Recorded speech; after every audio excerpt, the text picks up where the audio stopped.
Fala pessoal, tudo bem? Vamos analisar essa notícia que saiu no Bloomberg Linha? O WeWork diz que não tem certeza se consegue continuar a operar. A ação cai 24%. O WeWork divulgou seus resultados para o mercado semana passada, do segundo trimestre de 23, e eles foram muito ruins, a gente vai ver aqui nesse BTC News. Inclusive, a empresa mencionou que ela tem dúvidas substanciais se ela vai continuar operando. Será que a saga do WeWork está chegando ao fim? É isso que a gente vai ver nesse BTC News. Se você gosta das nossas análises, por favor, dê um like nesse vídeo. E se você puder compartilhar as nossas análises com pessoas que possam fazer bom uso delas, a gente agradece. Bom, pessoal, eu não vou contar a história de novo do WeWork, porque para quem já acompanha o BTC News desde o início e quem já teve aula comigo pelo menos nos últimos 5 anos, sabe que esse modelo de negócio, do jeito que ele foi estruturado, não teria um futuro diferente do que está tendo hoje, que é o quê? A empresa não consegue operar. Por quê?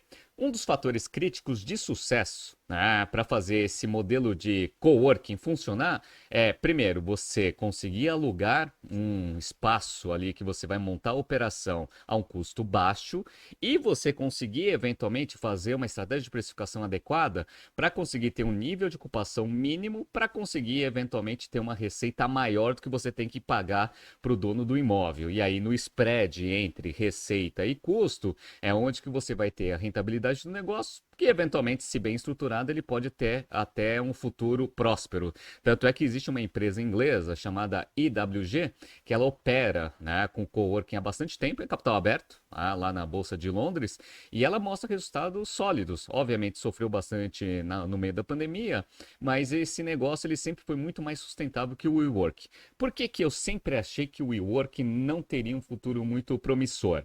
Porque na hora que ele começa um modelo de expansão acelerado, ele começa a fechar contratos na ânsia, né, de aumentar a quantidade de escritórios no mundo inteiro, sem uma boa negociação. E o problema é que esses contratos, pessoal, têm de 20, 30 anos aí de contrato e com cláusulas de quebra de contrato com multas altíssimas. Então, na hora que eu comecei a observar que isso estava acontecendo, eu já estava vendo que esse negócio teria alguma dificuldade de ser rentável, né? Por quê? A partir do momento que você fecha o aluguel com um imóvel num preço muito alto, para você conseguir, né, ter rentabilidade no negócio, você precisa de níveis de ocupações acima de 83, 85%, que foi meu cálculo ali quando eu vi o prospecto da abertura de capital. Falei, sabe quando um coworking vai conseguir ter uma média de 85% de nível de ocupação para conseguir chegar no break-even? Nunca. Tá? Então, assim, ele deveria ter sido estruturado para num 65, 70% de nível de ocupação, o negócio já ser sustentável. Vocês vão ver que o nível de ocupação está acima disso e ainda o WeWork dá bastante prejuízo. Então, ó, vamos entrar aqui na notícia e aí eu vou fazendo um bate-bola com o que foi divulgado para mercado. Vamos lá. WeWork afirmou que há dúvida substancial sobre sua capacidade de continuar a operar, citando perdas contínuas e aumento de cancelamento de membros de seus espaços de escritórios. As ações caíram 23,74% nas negociações no aftermarket após o fechamento do mercado nesta terça-feira, dia 8. No ano, a queda da cotação é da ordem de 85%, com a ação negociada a 0,21 dólares, ou seja, 21 centavos de dólares no fechamento. O valor de mercado é de 450 milhões de dólares, menos de 1% do valuation de 47 bilhões de dólares que chegou a alcançar no começo de 2019 após a captação com o SoftBank.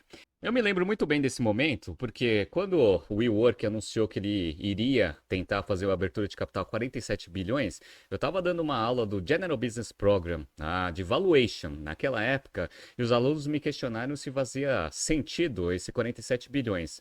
Eu falei para eles que absolutamente não, e que se eventualmente o WeWork conseguisse fazer a abertura de capital neste valuation, eu fecharia a BTC no dia seguinte. Por quê? Porque provavelmente tudo que eu estava ensinando para eles não faria sentido nenhum. O mercado deve utilizar alguma outra métrica para conseguir chegar nesses 47 bilhões. O que aconteceu? Acho que vocês sabem. Obviamente o WeWork não conseguiu, até porque os analistas de mercado utilizam exatamente as mesmas técnicas que a gente apresenta nos nossos cursos de valuation, tanto do GBP quanto do SFP, para conseguir fazer, né, o valor possível intrínseco do negócio com a perspectiva ali futura do negócio. E aí eu mostrei para vocês, né, que aquela falha nos fatores críticos de sucesso era o principal calcanhar de Aquiles para esse modelo ser sustentável, né? Então, ó, para quem está vendo no YouTube e no Spotify, eu estou mostrando para vocês que quando uma empresa ela começa a ter dúvidas sobre a sua capacidade de continuar operando, ela tem que colocar isso bem destacado ali na divulgação para o mercado. Então, ó, para quem está vendo, eu estou mostrando, ó, existem substanciais dúvidas sobre a habilidade da companhia se manter operando, né? Então, o WeWork está praticamente jogando a toalha. Então, ó, só para mostrar para vocês a reação do mercado, as ações estavam sendo tradeadas a 22 centavos de dólar, aí depois caiu, foi para 13, chegou numa mínima ali no dia de 12 centavos e aí deu uma aumentadinha, mas isso aí é bem especulativo porque o negócio já está se direcionando aí para o fechamento, né? Vamos lá.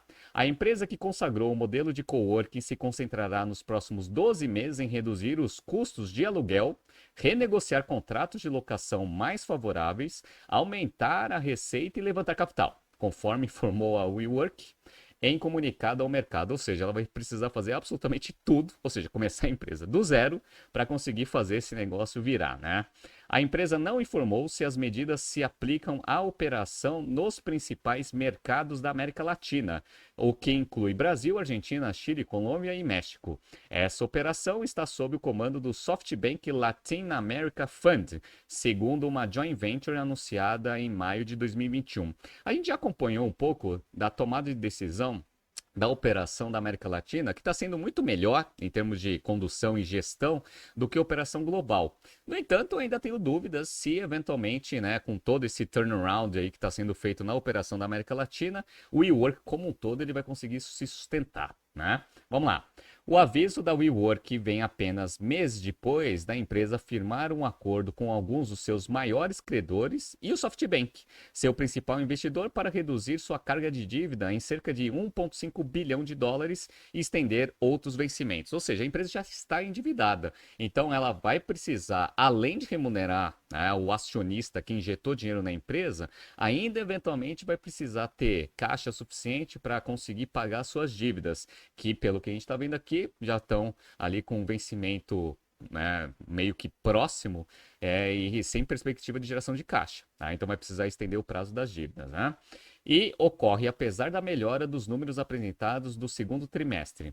A receita chegou a 844 milhões de dólares no trimestre, com uma alta de 4% na base anual. O prejuízo líquido foi de 397 milhões de dólares, abaixo dos 635 milhões um ano antes. E o EBITDA ajustado ficou em 36 milhões, também abaixo dos 134 milhões no mesmo período de 2022. É engraçado que esse pessoal da imprensa, eles pegam só o lucro líquido e acham que isso é o que faz a operação ser mais, né, ser mais rentável ou não. Eu vou mostrar para vocês que quando a gente analisa direitinho os números do WeWork, o WeWork foi pior nesse trimestre em relação ao trimestre do ano passado. Então não foi melhor. Apesar da redução do prejuízo, vocês vão ver que isso é mais ajuste contábil e resultado de outras operações que a WeWork faz, né? Então, ó, deixa eu mostrar para vocês um pouco do que eu expliquei no início aqui desse BTC News. Ó. Eles divulgaram que no segundo trimestre de 23, eles ficaram com um nível de ocupação de 72%. Caiu um ponto percentual em relação aqui a março de 23, que era 73, ou seja, primeiro trimestre, né? Então tá com nível de ocupação até relativamente média de mercado, né? 72, 73 é o nível de ocupação médio aí de empresas de coworking, né? Como que eles conseguiram isso? Eles conseguiram isso fechando várias localizações deficitárias. Então, ó, eles tinham 922, né, localizações no mundo inteiro, agora tem 906. Então, essas que ficaram provavelmente são aquelas que dão, né, uma perspectiva de rentabilidade futura maior, porque hoje a gente já sabe que não está dando, né? Então, não é que eles estão conseguindo, né, renegociar os prazos de uma forma mais efetiva e os contratos de aluguel para conseguir fazer a empresa ser rentável. Esse que é o grande problema. Lembra que eu falei para vocês, esses contratos geralmente são contratos longos aí, né? 10, 15, né? No caso do WeWork tinha contrato de 30 anos, com um custo de aluguel muito alto e com multas rescisórias altíssimas também. Então não é trivial você conseguir renegociar esses contratos para não ter um desembolso de caixa muito forte e que eventualmente faça esse negócio ser rentável. Então, ó, guarda esse número, em 72% de nível de ocupação. Vai lá. Olha quanto que eles dão de prejuízo operacional, mesmo com 72% de nível de ocupação, pessoal. Então, ó, 844 milhões de receita, beleza? Foi aquilo que a reportagem tinha mostrado pra gente. Mas, ó, prejuízo operacional de 351 milhões. Tá? Então, com 844 milhões, eles ainda dão 351 milhões de prejuízo operacional, mesmo com 72% de nível de ocupação. E olha como piorou. No trimestre, né, de 2022, no segundo trimestre de 22, eles tinham um prejuízo operacional de 316. Ou seja, o prejuízo aumentou em relação ao segundo trimestre do ano passado. E para não falar que é implicância, pessoal, ó, eu peguei aqui os últimos resultados divulgados da IWG, que opera Regos, Space, que tem operação aqui no Brasil também, ó. Eles divulgaram que no primeiro semestre de 23, eles ficaram com nível de ocupação aqui de 73,7. Beleza, média de mercado, 72 ali do WeWork. Só que, pessoal, diferentemente do WeWork, a IWG, ela dá lucro. Então ela deu aqui 94 milhões de libras de lucro com 73% de nível de ocupação. Faz sentido, tá? Por quê? Porque é quase impossível você conseguir ficar com nível de ocupação acima de 75%. 80% é assim, seria best practice do setor. E para o WeWork conseguir ser rentável, ou seja, diminuir aqueles 351 milhões de prejuízo operacional para zero, pela minha conta lá na abertura de capital tinha que ser algo em torno de 83% de nível de ocupação. Então é quase impossível esse negócio conseguir ser rentável, né? Quiçá gerar caixa para remunerar acionista que colocou dinheiro no negócio e as dívidas que ele tem, né? Então vamos lá, fluxo de caixa das atividades operacionais, pessoal. Fluxo de caixa das atividades operacionais neste trimestre ficou em negativo, ou seja, queimou caixa 530 milhões de dólares, conta 535 milhões de queima no segundo trimestre, na verdade é o semestre, né? No primeiro semestre de 22. Então, ó, nesse semestre já queimou meio bilhão de dólares na operação. Como é um negócio que tem que fazer muito CAPEX, porque tem muita manutenção ali dos espaços, ainda teve que investir 121 milhões de dólares aqui nas atividades de investimento e a conta só fecha porque ele conseguiu emitir dívida. Então, ó, emitiu 1,2 bilhões de dívida, né, captou dinheiro no mercado, que fez o caixa só cair 60 milhões nesse semestre. Né? Então, ele começou o semestre com 299 milhões de dólares, fechou com 239. Então, caixa queimando e só está positivo ainda por causa de captação de dívida no mercado. Né? Então, situação bem difícil aqui do WeWork. A recuperação parece até agora insustentável, segundo analistas. A WeWork afirmou que a ocupação caiu no segundo trimestre em comparação com o trimestre anterior, e esse é um indicador muito importante para você saber se esse negócio é sustentável ou não. Beleza. E aí qual que é o grande problema? Por que o próprio WeWork divulgou para o mercado que ele tem dúvidas substanciais se vai continuar operando? Então vamos lá, ó. Balanço patrimonial aqui, pessoal. Dá uma olhada no balanço patrimonial aqui do WeWork no dia 30 de junho de 2023. Ativos circulantes, aqui ó. Ativos circulantes, 744 milhões de dólares. Passivos circulantes, o que ele tem que pagar em até 12 meses, 2 bilhões 189. Vai conseguir? Não vai conseguir. Pessoal, essa empresa, ela está com um PL negativo de 3 bilhões e meio. 3 bilhões e meio de patrimônio líquido invertido. Ou seja, tudo que você colocou de dinheiro lá está sendo consumido, porque a empresa nunca foi rentável, já acumulou um prejuízo acumulado homérico, tá? Muito maior do que o valor injetado na companhia. Tá? Então, vai ter um final feliz esse negócio? Provavelmente não. Tá? Então, não tem como arrumar esse modelo de negócio do jeito que ele foi estruturado. Eventualmente, né, agora a gente está vendo sinais de bastante fragilidade de curto prazo desse modelo de negócio que a gente já avaliava que ia enfrentar problemas desde 2018, quando a gente começou a avaliar o WeWork aqui dentro da BTC. Beleza, né? Vamos ver o que vai acontecer. Mas mais uma profecia aqui que a gente tinha feito há 5 anos que agora está começando a se concretizar. Vamos ver o que vai acontecer, mas o fim provavelmente vai ser a falência do negócio. Tá surgindo aqui alguns BTCs News passados para vocês se atualizarem. Não se esqueça de se inscrever no nosso canal e na nossa newsletter. Grande abraço e até amanhã.